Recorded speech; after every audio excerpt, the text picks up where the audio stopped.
Jack and Jill here. Hi. Welcome to the Jack Jill Show. I'm Jack Butala. And I am Jill DeWit, broadcasting this week from sunny Southern California, where everyone seems to have an Emmy on their mantle. Have you noticed that? Oh my gosh, you're right. It's or some kind of award. So funny. Everyone's got an award here. Oh, and I was blown away the other day. Jack and I were looking at some office space very close to our home.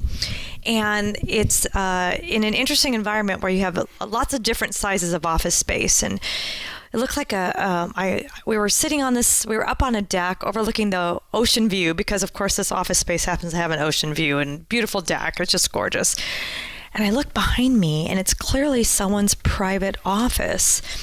And I can kind of see over above the line where the windows are kind of clouded, they have a shelf. And it was not one Emmy or Oscar or Grammy, but like 10 or more. I'm like, it was just rows of them. I'm like, whose office is that? So I didn't realize it. I didn't realize it until we spent a lot of time here. That there's video and audio production companies that win all kinds of awards. It's not the ones that you see on Saturday night on these awards show, but they're given by their peers, issued by their peers. And so every time you see a piece of audio or a piece of video, in that television or movie format or sports and stuff, there's a huge production company behind it. It's a lot of work, like a ton of work.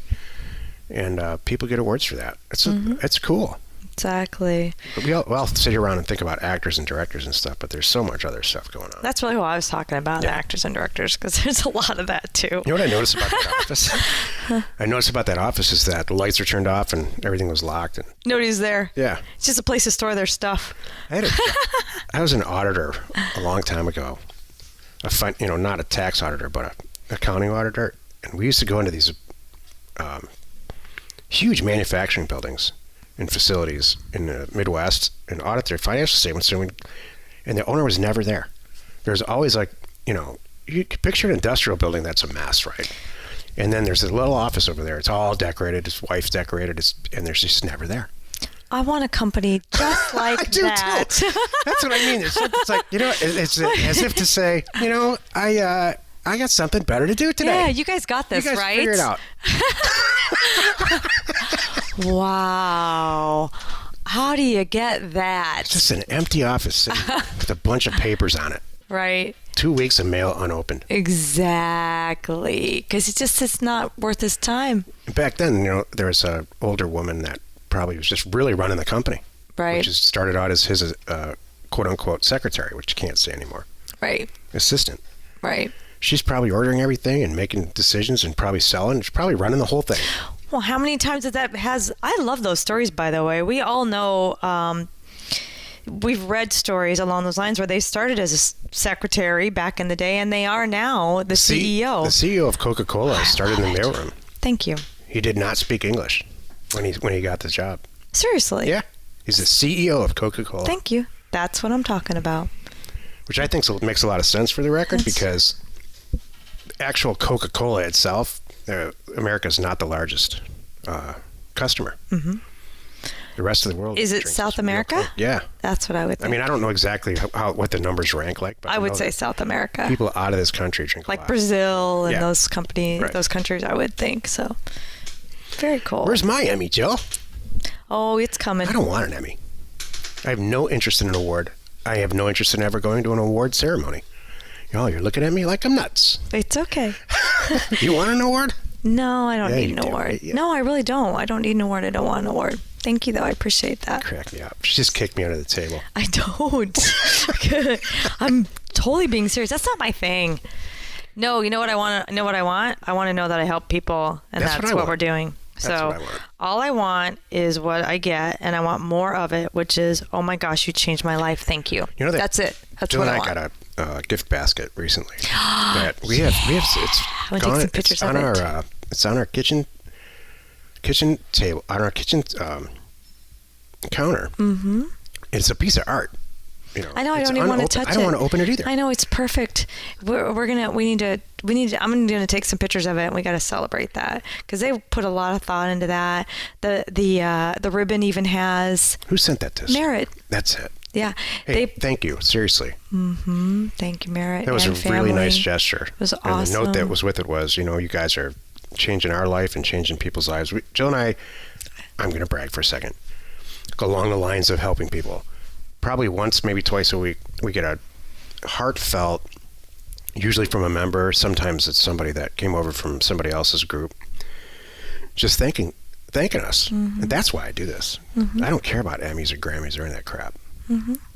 I agree. I love when people send us emails and say, thanks, you guys are the real deal. This isn't a bunch of malarkey guru crap. You give some good advice, but you're kind of idiots. But I can see through all the idiocy because there is some good advice in there. Exactly. Those are my favorite kind of emails. My favorite are, I just told my wife to quit her day job. Yeah. And my family can breathe right now. And I don't have to think about the mortgage because now I have this stuff coming in. That's a great. Even if nobody's quitting their day jobs, just knowing that, whew, man, I'm on track now to actually pay for my kids' college, or something like that. That's way better than an award. I'm going to get all weepy if we keep talking about this. Thank you, Jack. Entertaining real estate investment. And maybe some inspirational tear-felt moments, too.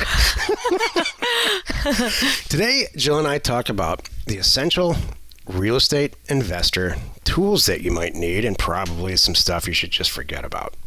Before we get into that, let's take a question posted by one of our members on the jackjill.com online community. It's free. Okay. So this is a string of posts that looks like started with a question, and we have a bunch of different people commenting here, so it's really cute. So I'm gonna read one, Jack, and you read some with me, okay, please? Yes. Okay. So I'm gonna read for what the person. It's B. Walden. So B. Walden asks, "I'm about to do a deal on a property worth $20,000 to $40,000, and I'm wondering if I should wait for Title Mind or use a local title company." Curia pipes in and says, since Title Mind is going live this Monday, I would wait. So B. Walden then shares, "I couldn't wait. I'm getting the property for $1,000 plus." This is my kind of guy. This is so good. I can't wait. Plus paying off $3,000 in liens. Recent comps have it valued between $40,000 and $55,000, and it was just assessed for over $40,000. My only problem is the title company is freaking out over the fact, like they have a word in this, that the sales price is only $1,000 and are treating the deal like someone is committing a crime. Yeah. Ha ha ha.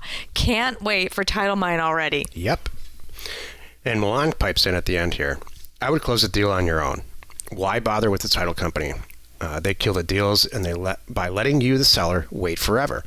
Seller might change their mind while title closes and the deal takes 1 to 3 months. Amen to all three of you. It's true. Here's the thing. Title companies in these rural little areas get real personal and they get possessive of their real estate. And they don't, I've had deals swiped out right from under us where the title agent or their title's brother-in-law goes and closes the deal. So I have to go with Milan on this. I think that you should go in, buy the property, tell the seller that you're actually going to buy the property and do the deed yourself. Then I would, and tell the seller that it's not over yet. We are going to get title insurance. We're going to have to go through escrow/title maybe a week later. So what you're risking then is the fact that there may be a serious cloud in the title, which, we all risk that. But again, 15,000 deals later, we haven't had this problem ever. So I'm knocking on wood. Right. But this is a run to the bank situation. I would pay the $1,000 and worry about the liens later. I think completely control the property. Go ahead, Jill. For me, this is one of the reasons that we're creating Title Mind. One reason is what title companies charge is robbery. Frankly, it's ridiculous. The other thing is not only do they kill deals, I think they probably kill deals on accident, and then sometimes they kill deals on purpose, and that's just wrong too. There's so many things that just don't sit well with me. Yeah, and here's why we want to do this on our own. Completely right, Jill. Yeah. Here's the whole, and I'm going to make this in 60 seconds, the history of escrow title. Long time ago, you had to close a real estate deal with an attorney. And the attorney, like when there are horses and carriages, and the attorney knew all the people in town. And so that's how it got recorded at the county and the whole thing. It was a total ruse because anyone can do it and could do it even back then. Somebody in California got the bright idea that this is silly and it's too expensive. We're going to start this thing called escrow with title insurance, with insurance companies. Title insurance companies started escrow, which was a fantastic rogue, thinking out of the box idea. What's happened since then is everybody got complacent. And everybody got really greedy, and now they're charging too much. These are insurance companies we're talking about, by the way. So it's time for a change. It's time for a revolution. And that's what Title Mind is. It's like, when you said that, Jack, I pictured you riding into the town on a horse. What color is the with horse? It's a black horse. It's a black horse. you. But yeah, you can't wear a white hat. I can't see in a white hat. So, but the sentiment is there. Even though you're cool, you're not the Lone Ranger riding in. But it's the same sentiment. There's a new sheriff in town. That's what I just saw, and it was you on horseback. If you go to our website, jackjill.com, right at the top it says "Changing the way real estate gets done." That's what this is. Well, that logo, that image, I'm looking at it right now on your computer of the cowboy and the thing. Oh, that's hilarious. There is a new sheriff in town. Should be that should be part of our thing. Title Mine. There's a new sheriff in town. Okay, so that's the good news. So to go with that. Here's the bad news. We are having a heck of a time staffing title mines. We've got to push the open date back. So it's true. We'll get it done. We had to delay the offers to owners. And I have to say, by the way, offers to owners as a business for us has just put us over the top. Both by helping people, by sending us gift basket level help, and it's profitable. So it's providing a solution. This is what I'm doing right now personally. That's what Title Mine does. Yeah. Well, an unfilled need. It's providing that. Well, right now what's happening with offers to owners, not to plug offers to owners, but I'm just saying it's awesome.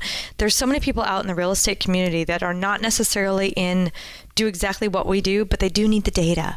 And so we're able to pull real specific lists and things for them, where that if you call the county, it would take you, weeks to get this stuff. And we can just pull it and have it to you in an hour. How cool is that? Yeah, it's truly amazing. So, thank you. I'm happy. If you have a question, or you'd like to hear the answer on this show to your question, post it on jackjill.com.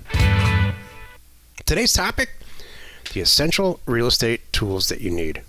And maybe some non-essential ones, too. It's not what you think, Jill, the show. It's not, you need access to the data. You do need access to the data, and everybody knows how to do that. If you don't know how to access data, the best way to do it is to snoop around the internet for a while, check out the price of RealQuest if you can, and the whole thing, and then come on over to us, and we'll sell it to you for a way less, like at literally 1/10 of what it would actually cost you if you went in and got it yourself. So that's not what I'm here to talk about, those type of tools. We all know that you need a computer and a compliant spouse and the whole thing. I'm talking about an attitude. The tools that you need to really succeed at this or anything else, you have to come at it with an attitude like, no matter what happens, no matter what obstacle throws its face up, you're going to get through it. That was my first thought that popped in my head also.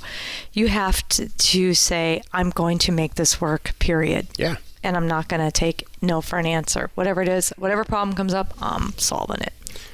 Take my word for it. The first mailer you do is probably not going to work the way you want it to. Something's going to happen. No matter how much education you have, no matter how much you go on Land Investors or anywhere else that you get education, to try to hedge off what happens. Until you actually do it, it's, you don't know what you're going to face until you really get in there. Just like marriage. Before you said that, I was going I was going to have a very valuable comment, which is just like any job. I mean, what do you think training's for? And I mean, I can't think of any venture that you would go into and it's going to be perfect. You're going to make mistakes. There's always a learning curve no matter what you're doing. Why do people think this is different? Why should you think this is different? Did you think this is different, Jack? Did I think this whole land investing / real estate investment thing was going to be different? Okay, here's the bigger question. why do some people start down this path and expect it to be perfect? Is it them?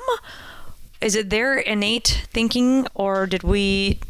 I don't know. You know what Yeah, so I used to think it was generational. It's not. Okay. I know cross-generational people that get up in the morning. I know my dad's like this. Truth be told, he believes everything should just go well. Everything. Now, car should start. Everything should be perfect. Traffic should just part as I'm driving. Well, I think it all starts in school, in grade school. You know, we're all judged on. You should get A's. You should get good marks. You should get 100 on a test, not 90, and that's ridiculous. Right. You know, math came really easy to me, so I always got good marks in math, but not so much in some other stuff. So, and then you get ridiculed for it, and all kinds of stuff happens, and that's just not what education is. Education is trying something and falling down, and trying again and falling down, and trying again and falling down, and then becoming actually relatively good at it, and at the same time checking to see if you like it. You might not like it. You know, I love the social studies / math and writing, but there's other stuff I can't. About education, I can't stand it. That's exactly It's about right. problem solving and sticking to it and things like that. So none of that involves doing it perfectly the first time out. Right, you do make mistakes. That said, I do think this younger generation, and I don't think it's millennial specific, I just think young people in general, no matter the generation, have less patience and they just expect stuff to happen. Maybe that's happen it. well, the way it should go. The less patience, I understand. We're in a computer, like it or not. We are in computers this is it. And probably 20, 30, 40 years from now, it's not going to be the little notebook device with a keyboard and stuff on it. It's probably going to look very different. However, that's what it is now. It's a keyboard and there's typing and there's a lot of reading. And you're going to spend, if you're any good at this at all, you're going to spend 8 to 10 hours on a computer looking at data and using data and understanding what a mail merge is and all of that. And it's to nobody's fault. If that's not for you, I get it. I'm serious. If you're a salesperson, don't want to really dig into any of this stuff, I totally get it. Right. Someone's going to write an algorithm for this someday. We all know that's coming. That's right. It's going to be very interesting. I hope it's you, Jack. We'll be gone. Oh, it's going to be after that? Yeah. Okay.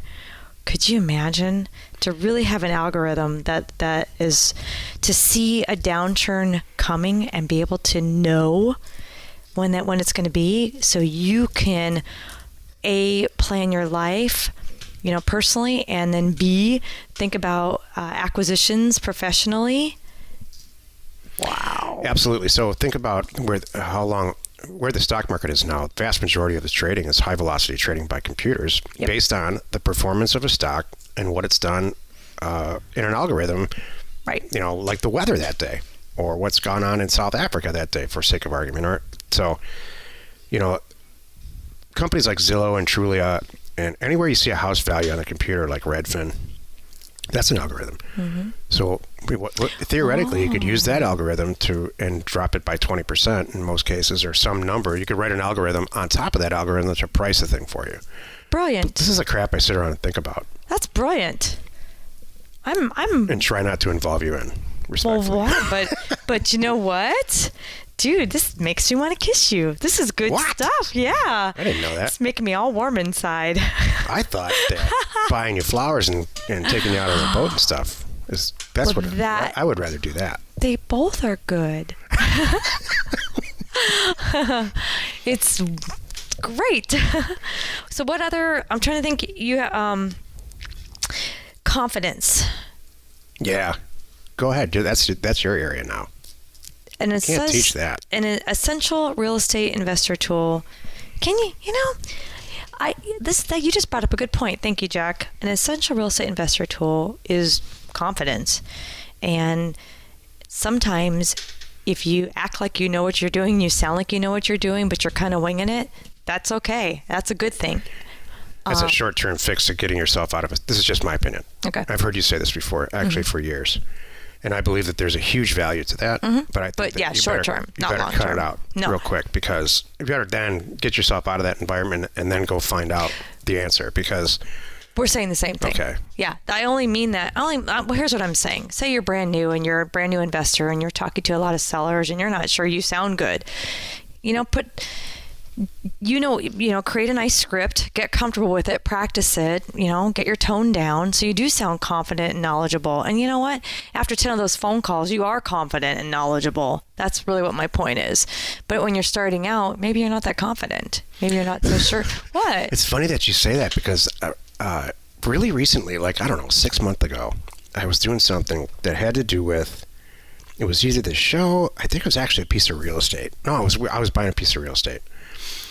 And it all just hit me like a ton of bricks. Like, I actually know what I'm doing. Oh. I just had this feeling like, I just heard what came out of my mouth. Wow, is that me? You know what? Wow, that guy's smart. We really are buying like a ton of property in this one area. There's no way that even really seasoned real estate professionals in this micro area that's funny. that know building by building, they know that they're not looking at this the way that we do. Yeah. Which is from a data set and pricing it properly. It's all emotional, social relationship crap. Yeah. But they were all I'm talking about real estate agents. Mm-hmm. Jack, I've actually had that same thought about you too. Wow, he really is know what he's talking about. At least he sounds like he does. No, just kidding. Yeah, how many years ago was that? Oh, every day. Oh, I'm just kidding. You're being nice to me. Just kidding. So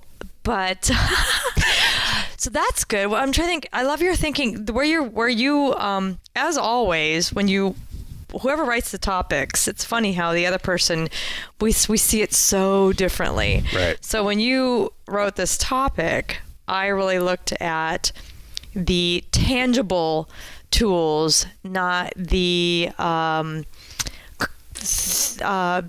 internal or inspirational. It's on my side of the sheet, but the kind of person you are tools. Yeah. And that's what you need.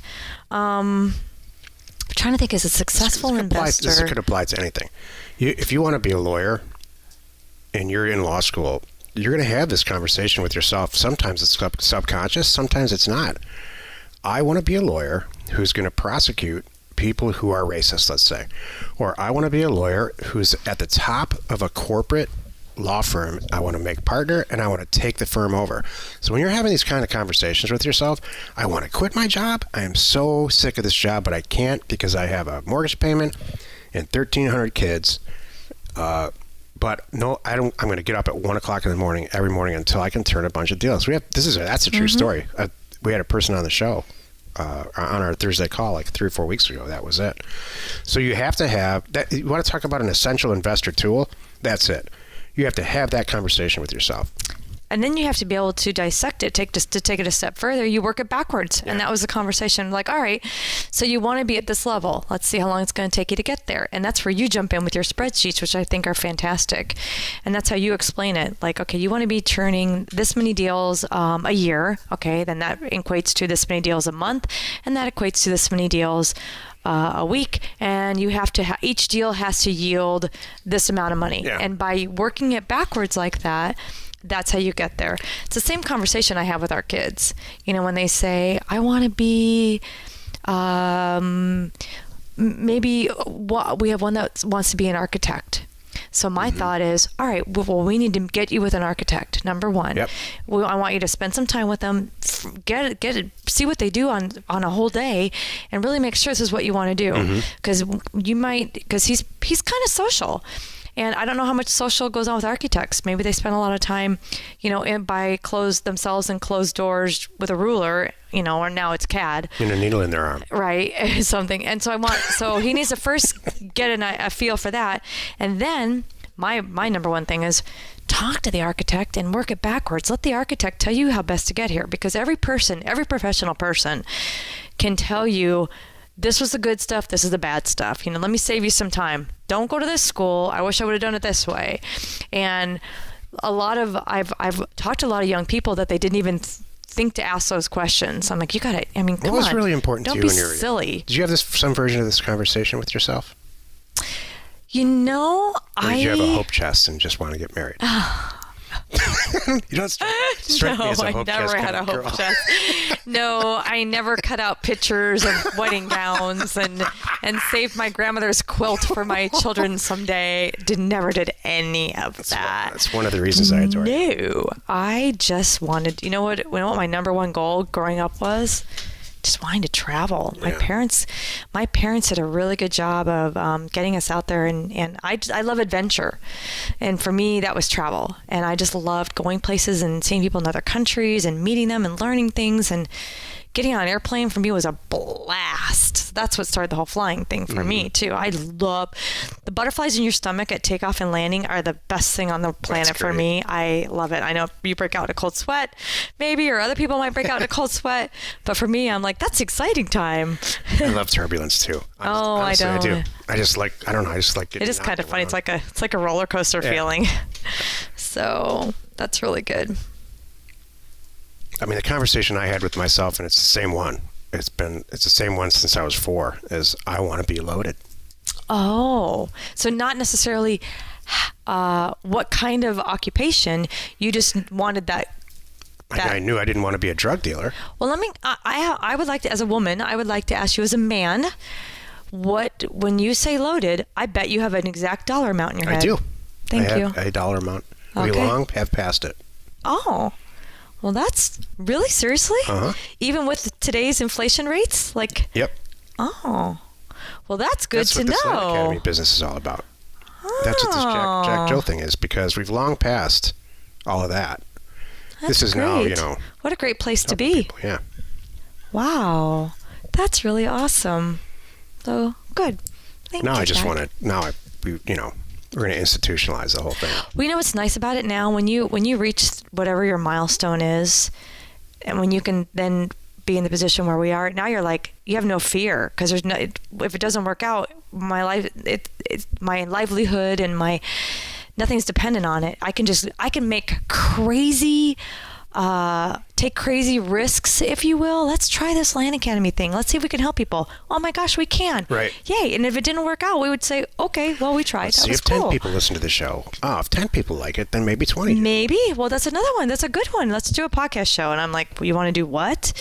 And then here we are. And if it didn't work out, it's not like I was needing it. It was just like a cool thing to let's try I got this. a cool ass gift basket. Let's see if we can get another one. Yeah. We help this many people do these deals. Let's see if we can make them do bigger deals and help more people. How cool is that? Well, you've done it again. You've wasted another half hour listening to the Jack and Jill Show. Join us tomorrow where we discuss why bigger deals require less money. It's ironic but true. And answer Rob's question about our 2-page letter format. You are not alone in your real estate ambition. Hilarious, Jill. Thank you are you. hilarious. You're being super nice today. What's going on? Thank you. Well, you know what? I woke up with a feeling. What that kind of feeling was that? is today's going to be a great day. I'm totally being sarcastic. Okay, Tony Robbins. Yeah, right. This is a good show. I like it when you pick shows. Well, I think that's a new format. Is the new format going to be more I don't know if we're pulling this new format off. Jill-centric than like inspirational-centric? Because we're still getting a lot of information in there, because that's just who we are. We always provide good content based on our experience. But now maybe we're just getting to talk about it more in a different way, and I like it. Here's what I thought about before we change the format. There's a basic information that has to go on when you buy and sell real estate. And it changes once in a while, and everybody needs to be notified of that. And there's different ways to look at things, but it's basic, like accounting. Or, you know what, even a better analogy is geography, right? Once you memorize all the countries in South America, in general, they're not going to change. There might be some stuff and different ways to look at it, and maybe some population shift and some stuff happens. Maybe their GDP changes, each country. But in general, it's the same. Well, that's what this is. It's the same. I'll tell you where, after doing this for 2 years, Land Academy specifically for 2 years, what I'm seeing people need is not how to utilize data. Once they get past that, It's true. past the data piece, they're now I've got a running start. Right. What they need is confidence, the stuff we're talking about. They need to stay on track. It's true. You know, they need motivation. That. Life gets in the way, man. if you're married with kids, there's all kinds of crap that goes on every day that just keeps flying at you. You know what I'm going to end it with? Hashtag stay motivated. Oh yeah, that's your whole thing, isn't it? Gee, your women's thank group thing. you. I love it. Hey, share the fun by subscribing on iTunes or wherever you're listening. And hey, while you're there, please rate us. We are Jack and Jill. Information And inspiration to buy undervalued property.